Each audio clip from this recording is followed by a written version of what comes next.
Capítulo 9. O tempo de angústia. O tempo de angústia é um período de duração desconhecida, mas seguramente breve. Vai do momento em que se pronuncia no céu o decreto de Apocalipse 22:11. É o momento em que termina a graça ou oportunidade de salvação até o dia da segunda vinda de Cristo. Daniel 12:1 refere-se ao começo desse período dizendo: naquele tempo se levantará Miguel, que é Jesus Cristo.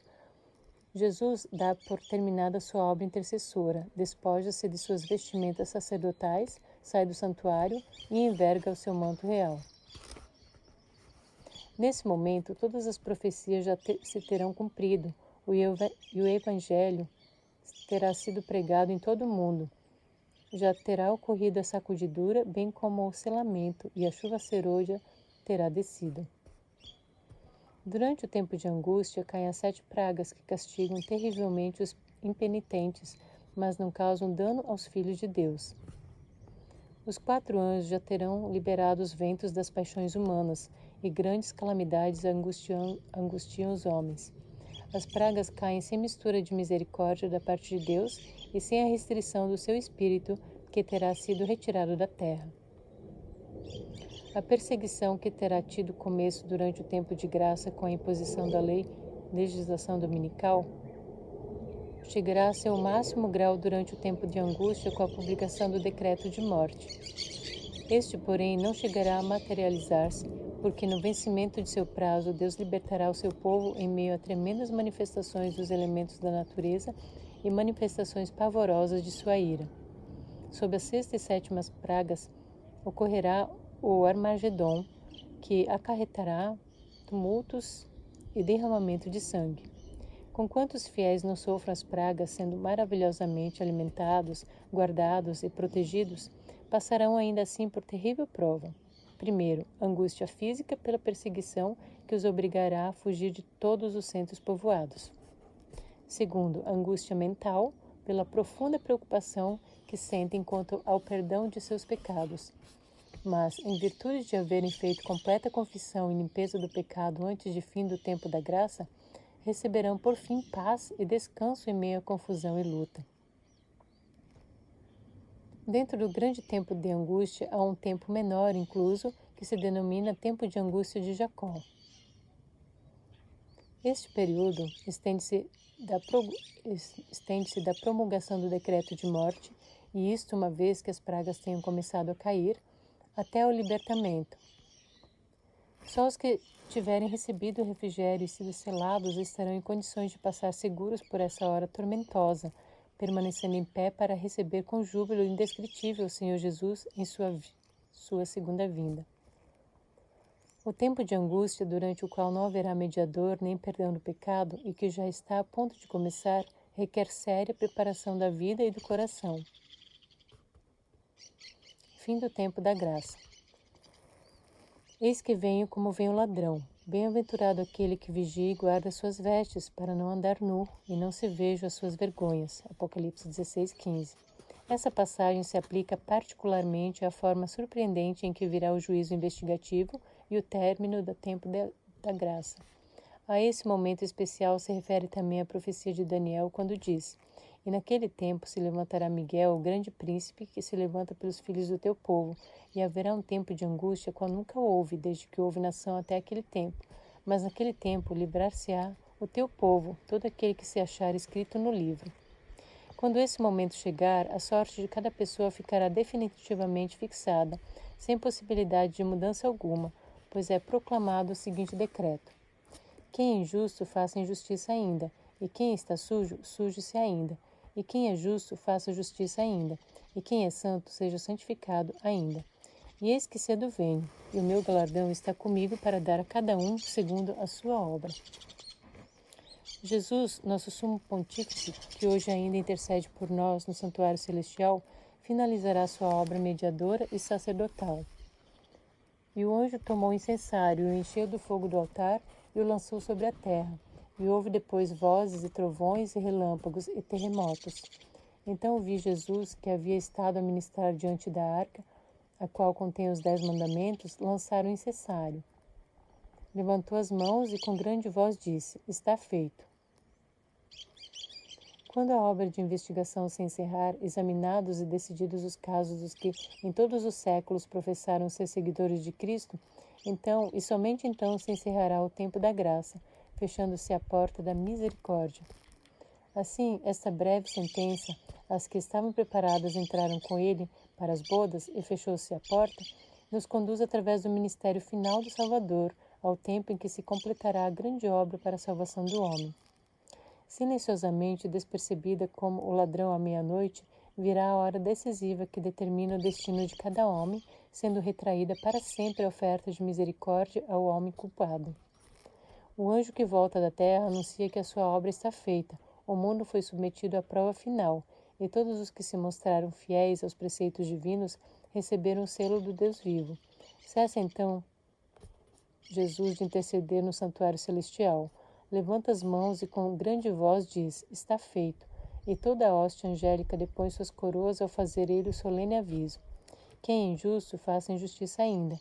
E quem está sujo, suje-se ainda. E quem é justo, faça justiça ainda. E quem é santo, seja santificado ainda. Todos os casos foram decididos para a vida ou para a morte. Temos de apresentar ao mundo a mensagem do terceiro anjo, admoestando os homens contra o culto da besta e sua imagem, e induzindo-os a ocupar o seu lugar nas fileiras dos que guardam os mandamentos de Deus e a fé em Jesus. Deus nos tem revelado o tempo em que há de finalizar esta mensagem ou quando terminará o tempo da graça. Temos de aceitar as coisas que nos são reveladas para nós e para nossos filhos. Mas não procuremos saber aquilo que Deus guardou em segredo nos conselhos do Altíssimo. É nosso dever velar, trabalhar e esperar, agindo em todo o tempo a favor da vida dos homens que estão prestes a perecer. Venha quando vier, o dia do Senhor virá de improviso aos ímpios.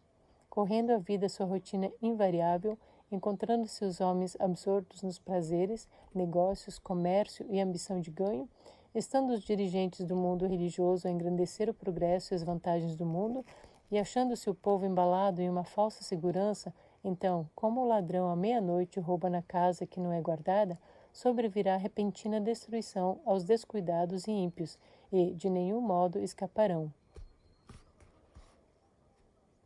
Quando a presença de Deus se retirou por fim da nação judaica, sacerdotes e povo não o sabiam. Embora sob o domínio de Satanás e governados pelas paixões mais horríveis e perniciosas, consideravam-se ainda como os escolhidos de Deus. Continuou o ministério no templo, ofereciam-se sacrifícios sobre os altares poluídos, e diariamente a bênção divina era invocada sobre um povo culpado do sangue do querido Filho de Deus, e empenhado em matar seus ministros e apóstolos. Assim, quando a decisão irrevogável do santuário houver sido pronunciada e para sempre tiver sido fixado o destino do mundo, os habitantes da terra não o saberão. As formas da religião continuarão a ser mantidas por um povo, do qual finalmente o Espírito de Deus se terá retirado, e o zelo satânico com que o príncipe do mal os inspirará para o cumprimento de seus maldosos desígnios terá a semelhança do zelo para com Deus. Estamos no limiar da crise dos séculos.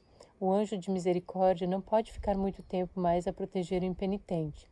A crise aproxima-se furtivamente de nós. O sol brilha no céu, fazendo seu giro habitual, e os céus declaram ainda a glória de Deus. Os homens ainda comem e bebem, plantam e constroem, casam e dão-se em casamento. Os comerciantes ainda compram e vendem. Os homens lutam uns contra os outros, contendendo pelas posições mais altas. Os amantes dos prazeres enchem ainda os teatros, as corridas de cavalos, os antros de jogo. Prevalece a mais alta estação, e, no entanto, está a terminar rapidamente a hora da graça, e todos os casos estão para ser eternamente decididos. Satanás vê que seu tempo é curto. Ele pôs em ação todos os seus agentes para que os homens sejam enganados, iludidos, ocupados e embevecidos até ao dia da terminação da graça, quando a porta da misericórdia se fechará para sempre. A transgressão já atingiu quase seus limites. O mundo está cheio de confusão e em breve apoderar-se-á das criaturas humanas um grande terror. O fim está muito próximo. Os 4 anjos soltam os ventos. Vi que os 4 anjos segurariam os 4 ventos. Terceiro, até que a obra de Jesus estivesse terminada no santuário, e então viriam as 7 últimas pragas. São João Vê os elementos da natureza, terremoto, tempestade, lutas políticas, representados como sendo retidos por 4 anjos. Esses ventos estão sendo controlados até que Deus dê a ordem para serem soltos. Nisso está a segurança da Igreja de Deus. Os anjos de Deus obedecem às suas ordens, controlando os ventos da terra, para que não soprem sobre a terra, nem no mar, nem nas árvores, até que os servos de Deus sejam assinalados na fronte. É a voz desse mais elevado dos anjos que tem autoridade para ordenar aos 4 anjos que segurem os 4 ventos até que se realize esta obra, o selamento, e até que ele ordene que os soltem. Restringirá as forças das trevas até que a advertência tenha sido proclamada ao mundo e todos que a aceitarem estejam preparados para o conflito. Enquanto Jesus permanece como intercessor do homem no santuário celestial, a influência repressora do Espírito Santo é sentida pelos governantes e pelo povo. Essa influência governa ainda, até certo ponto, as leis do país. Não fossem estas, e a condição do mundo seria muito pior do que ora é. Conquanto muitos de nossos legisladores sejam ativos agentes de Satanás, Deus também tem os seus instrumentos entre os principais homens da nação. Embora a nação se esteja levantando contra nação e reino contra reino, não se desencadeou ainda um conflito geral. Os 4 ventos sobre os 4 cantos da terra ainda estão sendo retidos até que os servos de Deus estejam assinalados na testa. Então as potências do mundo hão de mobilizar suas forças para a última grande batalha.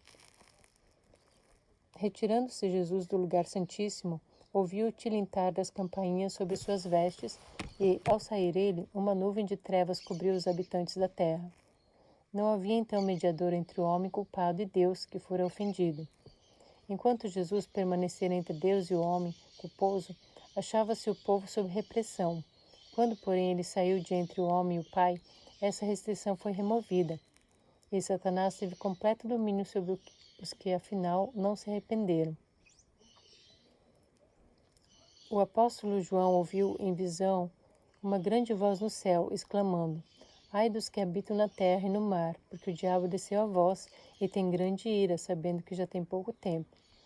Terríveis são as cenas que provocam esta exclamação da voz celestial. A ira de Satanás aumenta à medida em que o tempo se abrevia e sua obra de engano e destruição atingirá o auge no tempo de angústia. Descrição do tempo de angústia. Naquele tempo se levantará Miguel, o grande príncipe que se levanta pelos filhos do teu povo, e haverá um tempo de angústia, qual nunca houve desde que houve nação até aquele tempo. Mas naquele tempo livrar-se-á o teu povo, todo aquele que se achar escrito no livro. Deixando ele, Jesus, o santuário, as trevas cobrem os habitantes da terra. Naquele tempo terrível, os justos devem viver sem intercessor, à vista de um Deus santo. Removeu-se a restrição que estivera sobre os ímpios, e Satanás tem domínio completo sobre os que finalmente se encontram impenitentes. Terminou a longanimidade de Deus. O mundo rejeitou a sua misericórdia, desprezou-lhe o amor, pisando sua lei. Os ímpios passaram os limites de seu tempo de graça. O Espírito de Deus, persistentemente resistido, foi por fim retirado. Desabrigados da graça divina, não têm proteção contra o maligno. Satanás mergulhará então os habitantes da terra em uma grande angústia final. Ao cessarem os anjos de Deus de conter os ventos impetuosos das paixões humanas, ficarão à soltas todos os elementos de contenda.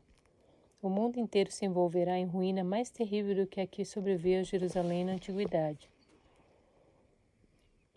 No espírito de profecia, nenhuma evidência há de que esta seja uma escuridão física ou de que se trata de sinal físico de qualquer espécie. O povo de Deus será então imerso naquelas cenas de aflição e angústia descritas pelo profeta como o tempo de angústia de Jacó. Assim diz o Senhor: ouvimos uma voz de tremor, de temor, mas não de paz, porque se tem tornado malicentos todos os rostos? Porque aquele dia é tão grande que não houve outro semelhante, e é tempo de angústia para Jacó. Ele, porém, será livrado dela. Perto está o tempo em que ao mundo sobrevirá tal dor que nenhum bálsamo humano a poderá curar. Quando Cristo cessar de interceder no santuário, será derramada a ira que, sem mistura, se ameaçara fazer cair sobre os que adoram a besta e sua imagem e recebem o seu sinal. Logo começará. O tempo de angústia, como nunca houve, está prestes a manifestar-se sobre nós. e necessitaremos de uma experiência que agora não possuímos e que muitos são demasiado indolentes para obter.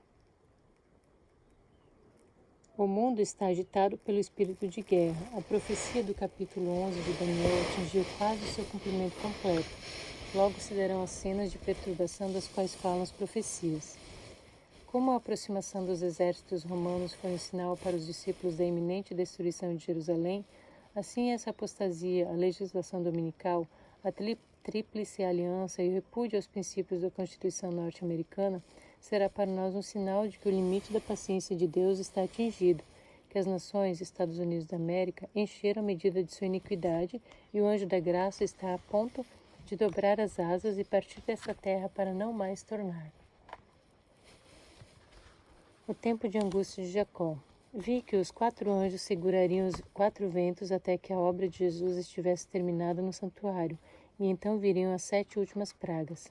Essas pragas enfureceram os ímpios contra os justos, pois pensavam que nós havíamos trazido juízos divinos sobre eles, e que se pudessem livrar a terra de nós, as pragas cessariam.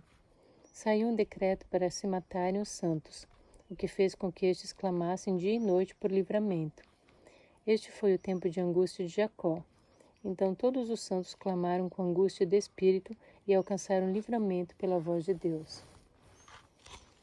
Deste parágrafo inspirado, tiram-se 2 deduções. Primeiro, o tempo de angústia de Jacó abrange o período que vai desde a promulgação do decreto de morte até a libertação dos filhos de Deus, tempo durante o qual eles clamam em angústia pela intervenção divina. Segundo, estabelece o começo deste período da angústia de Jacó depois do começo da queda das pragas. As expressões que aparecem em itálico indicam que o decreto foi promulgado pelo menos depois que algumas pragas haviam sido derramadas, pois usa a expressão pragas no plural. É o sofrimento que as pragas impõem que acarretará o decreto de morte. Tipos de angústia. A experiência de Jacó durante aquela noite de luta e angústia representa a prova pela qual o povo de Deus deverá passar precisamente antes da segunda vinda de Cristo. Primeiro, Jacó experimentou angústia pela situação específica que enfrenta seu irmão, que vinha ao seu encontro com 400 homens armados, aparentemente com intenções de vingança. Também os santos sentirão angústia pela perseguição e o decreto de morte. Segundo, além disso, Jacó sentiu intensa angústia espiritual em sua luta com Deus em oração, porque não estava seguro do perdão de seus pecados. Os santos passarão por uma experiência similar de angústia. Porém, assim como a noite de Jacó terminou com a bênção e a paz de Deus, conferidas ao patriarca, o Senhor cobrirá de paz, segurança e esperança seus filhos na noite de sua maior prova. Perseguição. Como o sábado se tornou o ponto especial de controvérsia por toda a cristandade, e as autoridades religiosas e seculares se combinaram para impor a observância do domingo, a recusa persistente de uma pequena minoria em ceder à exigência popular fará com que esta minoria seja objeto de ódio universal. Insistir-se-á em que os poucos que permanecem em oposição a uma instituição da Igreja e lei do Estado não devem ser tolerados, que é melhor que eles sofram do que nações inteiras sejam lançadas em confusão e ilegalidade. O mesmo argumento, há 1800 anos, foi levantado contra Cristo pelos príncipes do povo. Convém, disse o astucioso Caifás, que um homem morra pelo povo e que não pereça toda a nação. Este argumento parecerá conclusivo e expedir-se-á, por fim, um decreto contra os que santificam o sábado do 4º mandamento, denunciando-os como merecedores do mais severo castigo e dando ao povo liberdade para, depois de certo tempo, matá-los. O catolicismo no Velho Mundo e o protestantismo apóstolo no Novo adotarão uma conduta idêntica para com aqueles que honram todos os preceitos divinos. Aproximando-se o tempo indicado no decreto, o povo conspirará para desarregar a odiada seita. Resolver-se-á dar em uma noite um golpe decisivo, que faça silenciar por completo a voz de dissentimento e reprovação. O povo de Deus, alguns nas celas das prisões, outros escondidos nos retiros solitários das florestas e montanhas, pleiteia ainda a proteção divina, enquanto por toda parte grupos de homens armados instigados pelo exército de anjos maus, estão se preparando para a obra de morte. É então, na hora de maior aperto, que o Deus de Israel intervirá para o livramento dos seus escolhidos. O mundo protestante moderno vê no pequeno grupo de observadores do sábado um Mardoqueu à porta. Seu caráter e conduta, exprimindo verdadeira reverência pela lei de Deus, soam uma acusação constante para os que renunciaram ao temor do Senhor, calcando a pé seu santo sábado. Os intrusos e inoportunos precisam de alguma maneira ser eliminados. Mardoqueu, segundo o relato do livro de Esther, era um homem de boas intenções que denunciou ao rei uma conspiração que visava tirar a vida do monarca. Amã, grande inimigo de Mardoqueu e do povo judeu, mandou fazer uma forca para nela matar Mardoqueu, mas quando pensou que os seus planos se realizariam, ocorreu exatamente o contrário. A forca que havia preparado para Mardoqueu serviu para ele mesmo.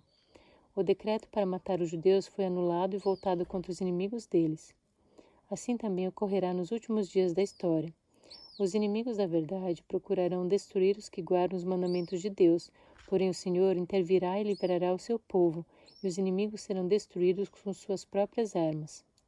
Quando o decreto promulgado pelos vários governantes da cristandade contra os observadores dos mandamentos lhes retirar a proteção do governo, abandonando-os aos que lhes desejam a destruição, o povo de Deus fugirá das cidades e vilas e reunir-se-á em grupos, habitando nos lugares mais desertos e solitários. Muitos encontrarão refúgio na fortaleza das montanhas. Semelhantes aos cristãos dos vales do Piemonte, dos lugares altos da terra, farão santuários, agradecendo a Deus as fortalezas das rochas.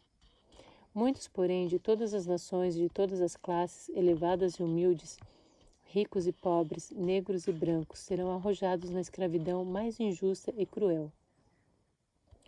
Os amados de Deus passarão dias penosos em prisões, sentenciados à morte, aparentemente deixados a morrer nos escuros e fétidos calabouços. Nenhum ouvido humano lhes escutará os gemidos, mão humana alguma estará pronta para prestar-lhes auxílio. Sob o título Refúgio Divino, veremos algumas páginas mais adiante neste capítulo a maravilhosa contrapartida desta situação na proteção e cuidado de Deus por seus filhos, assim como a encantadora companhia de Cristo e dos anjos. Logo vi os santos sofrendo grande angústia de espírito. Pareciam cercados pelos ímpios habitantes da terra. Todas as aparências eram contra eles. Alguns começaram a recear que finalmente Deus os houvesse deixado perecer nas mãos dos ímpios. Se, porém, seus olhos se pudessem abrir, ver-se-iam rodeados dos anjos de Deus. Foram dadas ordens para que se concedesse ao povo liberdade para, depois de certo tempo, matar os santos. Satanás desejava ter o privilégio de destruir os santos do Altíssimo. Jesus, porém, ordenou a seus anjos que vigiassem sobre eles. Logo vi os santos sofrendo grande angústia de espírito. Pareciam cercados pelos ímpios habitantes da terra. Mas os santos não lhes prestavam atenção. Como Jacó, estavam a lutar com Deus. O povo de Deus entrará então num período de aflição e angústia que o profeta designa o tempo de angústia em Jacó. O clamor dos fiéis perseguidos se elevará até ao céu. E como o sangue de Abel clamou a Deus desde o pó, assim haverá também vozes clamando desde a sepultura dos mártires, das profundezas do oceano, das cavernas dos montes e das masmorras dos conventos. Até quando, ó verdadeiro e santo dominador, não julgas e vingas o nosso sangue dos que habitam sobre a terra? Apocalipse 6, 10. Vi que tomavam medidas contra a multidão que tinha a luz e o poder de Deus. As trevas intensificavam-se em redor deles. No entanto, permaneciam firmes, aprovados por Deus e nele confiantes. Vi-os perplexos, a seguir ouvi-os clamando ardorosamente a Deus. Dia e noite não cessava seu clamor. Seja feita, ó Deus, tua vontade. Se for para glorificar teu nome, promove um meio para livramento de teu povo. Livra-nos dos ímpios que nos rodeiam. Eles nos destinaram à morte, mas teu braço pode trazer salvação. Estas são todas as palavras que posso lembrar. Todos pareciam ter profunda intuição de sua indignidade e manifestaram completa submissão à vontade de Deus. E não obstante, como Jacó, cada um deles, sem exceção, pleiteava e lutava ardorosamente por livramento. Foi uma hora de angústia assustadora, terrível para os santos. Dia e noite clamavam a Deus pedindo livramento. Quanto à aparência exterior, não havia possibilidade de escape. Os ímpios já tinham começado a triunfar, clamando: por que seu Deus não os livra de nossas mãos? Por que não ascendem ao céu e salvam a vida? Mas os santos não lhes prestavam atenção. Angústia mental. Embora o povo de Deus esteja rodeado de inimigos que se esforçam por destruí-lo, a angústia que sofre não é, todavia, o medo da perseguição por causa da verdade. Receio não terem se arrependido de todo pecado e que não se cumpra a promessa do Salvador. Sua fé não desfalece por não serem suas orações de pronto atendidas. Sofrendo embora a mais profunda ansiedade, terror e angústia, não cessam as suas intercessões. Apoderam-se da força de Deus como Jacó se apoderara do anjo, e a linguagem de sua alma é: não te deixarei ir se me não abençoares. Acusando Satanás o povo de Deus por causa de seus pecados, o Senhor lhe permite que os prove até o último ponto. Sua confiança em Deus, sua fé e firmeza serão severamente postas à prova. Ao reverem o passado, suas esperanças desfalecem, pois que em sua vida inteira pouco bem podem ver. Estão perfeitamente cônscios de sua fraqueza e indignidade.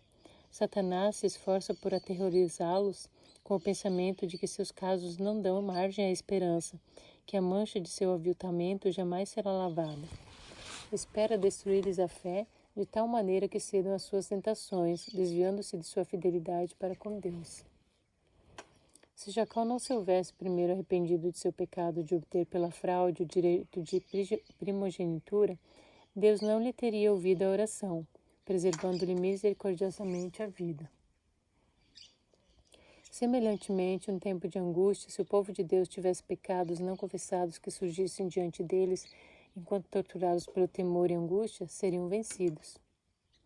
O desespero suprimir-lhes-ia a fé e não poderiam ter confiança para suplicar a Deus o livramento. Mas, ao mesmo tempo que têm uma profunda intuição de sua indignidade, não possuem falta oculta para revelar. Seus pecados foram examinados e extinguidos no juízo. Não os podem trazer à lembrança. Satanás leva muitos a crer que Deus não toma em consideração sua infidelidade nas pequenas coisas da vida, mas o Senhor mostra, em seu trato com Jacó, que de maneira nenhuma sancionará ou tolerará o mal. Todos os que se esforçam por desculpar ou esconder seus pecados, permitindo que permaneçam nos livros do céu, sem serem confessados e perdoados, serão vencidos por Satanás. Por que será permitida a prova? Os que agora exercem pouca fé correm maior perigo de cair sob o poder dos enganos de Satanás e do decreto que violentará a consciência. E mesmo resistindo à prova, serão imersos em uma agonia e aflição mais profunda no tempo de angústia, porque nunca adquiriram o hábito de confiar em Deus. As lições da fé, as quais negligenciaram, serão obrigados a aprender sob a pressão terrível do desânimo. Os assaltos de Satanás são cruéis e decididos, seus enganos terríveis.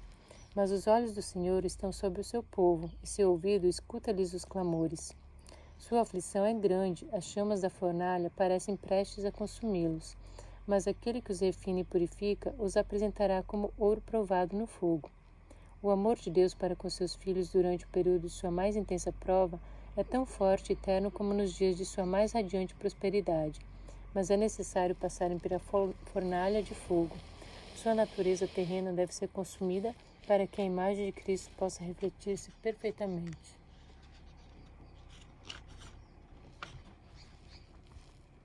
O povo de Deus deve beber o cálice e ser batizado com o batismo.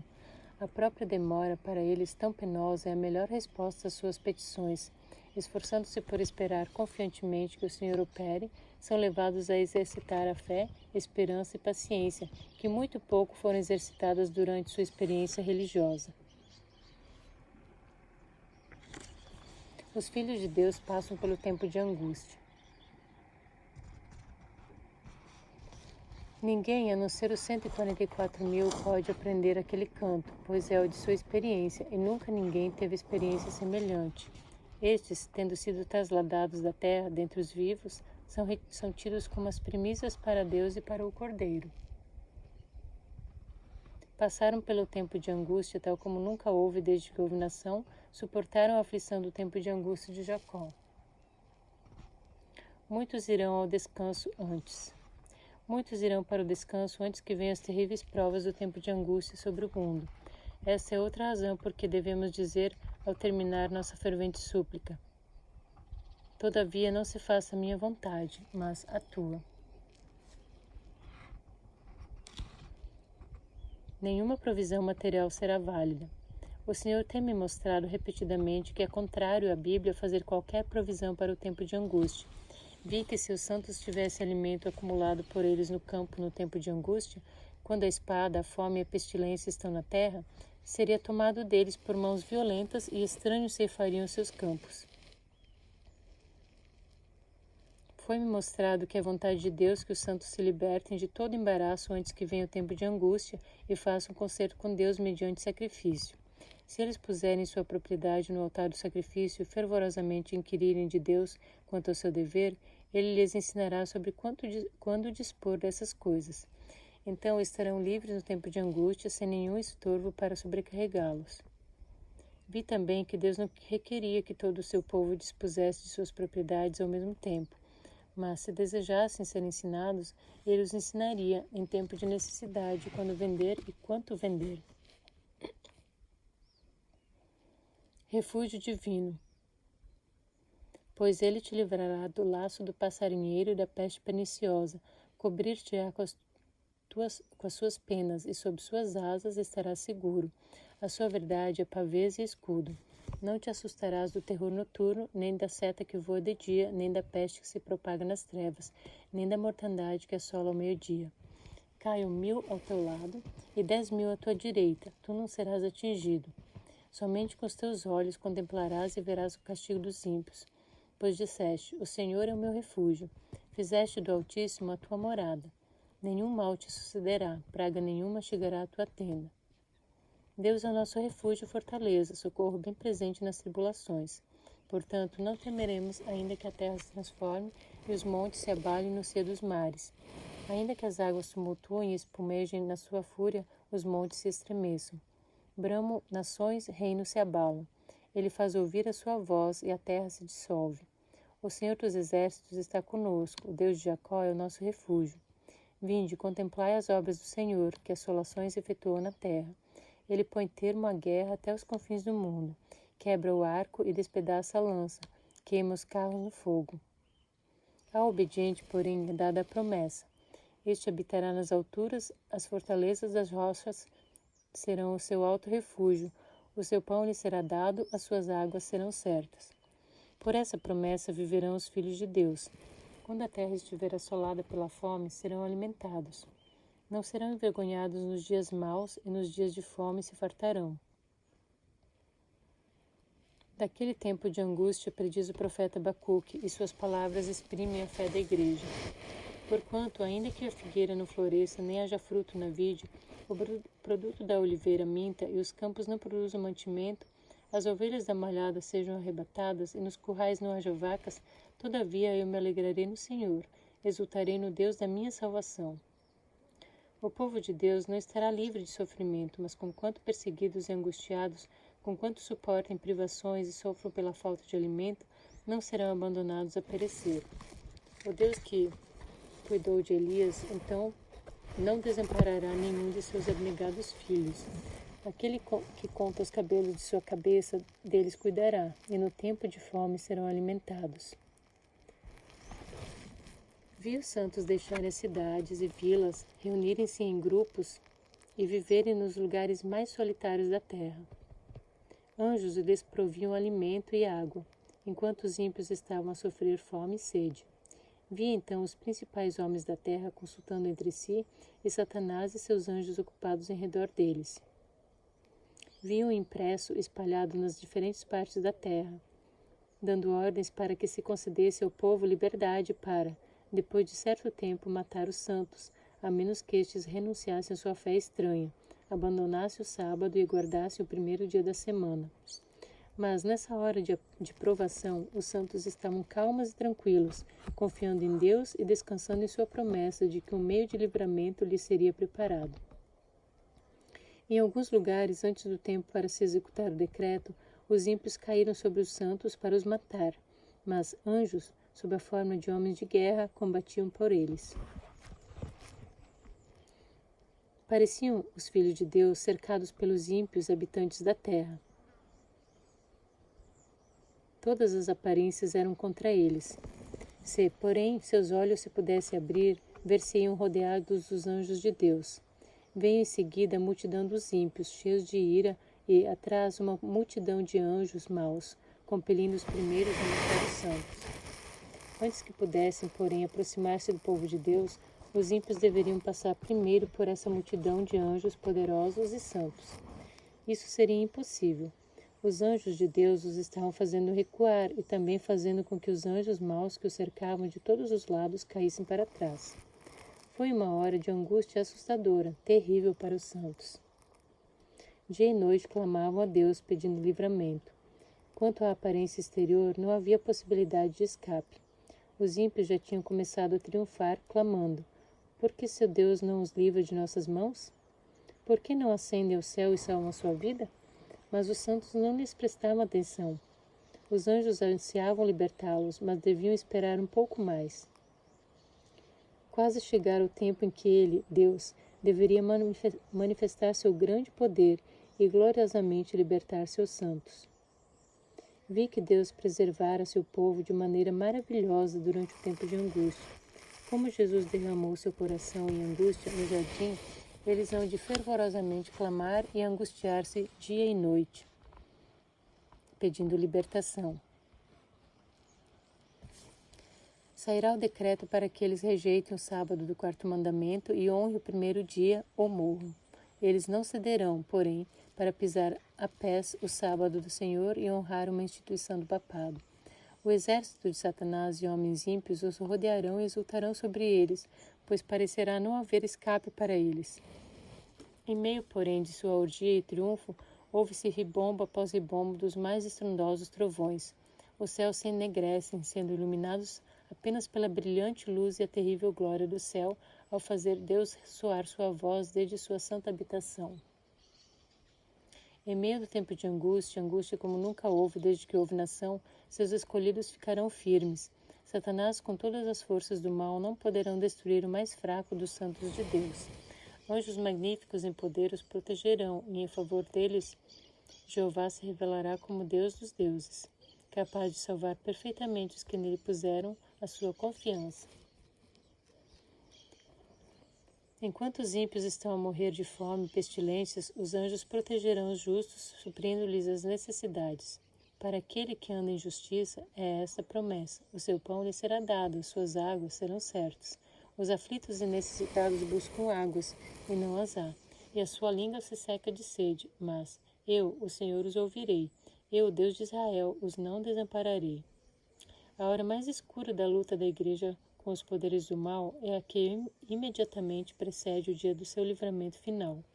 Mas ninguém que confia em Deus precisa temer, pois quando o sopro dos opressores é como a tempestade contra o muro, Deus separa para a sua igreja como um refúgio contra a tempestade. Deus será para a sua igreja como um refúgio contra a tempestade. No tempo de angústia, precisamente antes da vinda de Cristo, os justos serão preservados pelo ministério de anjos celestiais. Não haverá segurança para o transgressor da lei de Deus. Os anjos não poderão proteger, então, aqueles que estão a desrespeitar um dos preceitos divinos. Vi que Deus estava estendendo uma cobertura sobre o seu povo a fim de protegê-lo no tempo de angústia, e que cada pessoa que se decidia pela verdade e era pura de coração devia ser coberta com a proteção do Todo-Poderoso. O mundo vê aqueles de quem eles zombaram e escarneceram, que desejaram exterminar, passarem ilesos através das pestilências, tempestades e terremotos. Aquele que é para os transgressores de sua lei um fogo devorador, é para o seu povo um seguro pavilhão. Como exilado cativo, estarão receosos da morte pela fome ou pela violência. Mas o santo que diante de Israel dividiu o mar vermelho manifestará o seu grande poder, libertando-os do cativeiro. Tremendas provas e aflições aguardam o povo de Deus. O espírito de guerra estará incitando as nações de um a outro canto da terra. Mas em meio ao tempo de angústia que está para vir, tempo de angústia qual nunca houve desde que existe nação, o povo escolhido de Deus ficará inabalável. Satanás e seu exército não o poderão destruir, pois anjos magníficos em poder o protegerão.